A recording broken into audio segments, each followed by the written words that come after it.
Bonjour. Alors aujourd'hui je vais vous parler de Donald Trump.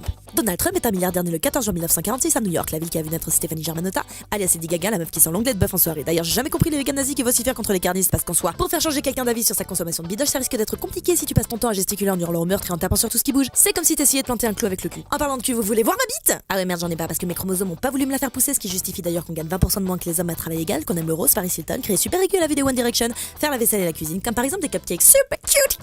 Pour ça, faut 2 cuillères à soupe de cacao en poudre, 200 g de sucre en poudre, 110 g de beurre, 2 œufs, 2 cuillères à café d'extrait de vanille. D'ailleurs, en parlant de café, vous saviez que c'est une boisson énergisante psychotrope stimulante? Psychotrope, putain! C'est pour ça que si tu veux éviter de finir énucléé à grands coups de rouleau à pâtisserie avant 9h du matin, vaut mieux pas m'adresser à la parole. Tu fermes ta putain de gueule, ok? T'as cru la vie c'était un kiwi, toi? Les kiwis sont des fruits de plusieurs espèces de liens du genre Actinidia, ça aurait eu beaucoup moins de classe d'un coup dans le dessin animé Disney. Remarque, ça expliquerait sa musculature de dieu grec, parce que les salades de fruits, c'est ça qui évite de te retrouver en PLS dans ton lit à 22h parce que t'as trop bouffé de pizza et de nuggets de poulet, espèce de grossiesse dégoulinante de gras! En parlant de poulet, vous saviez qu'un petit poulet mâle est un coquelet comme Macron, un poulet femelle est une poulette comme Nabila.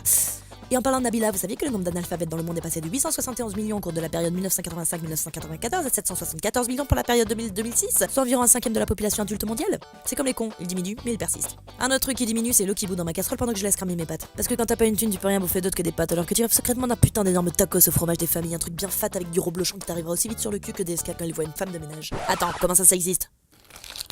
Oh putain. La vie.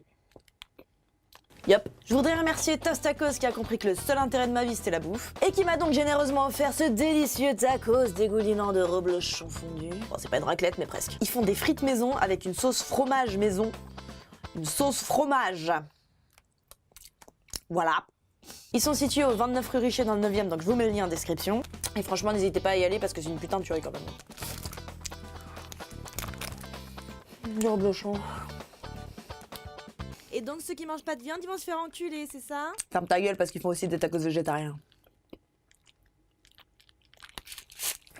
En même temps, quand la seule entreprise qui te propose un truc, tu vois, c'est une entreprise de tacos qui te file un tacos au fromage, c'est qu'il y a peut-être un petit souci dans mes priorités. Hein, Voilà. La vie. Voilà. En d'autres à dire. Trop bon.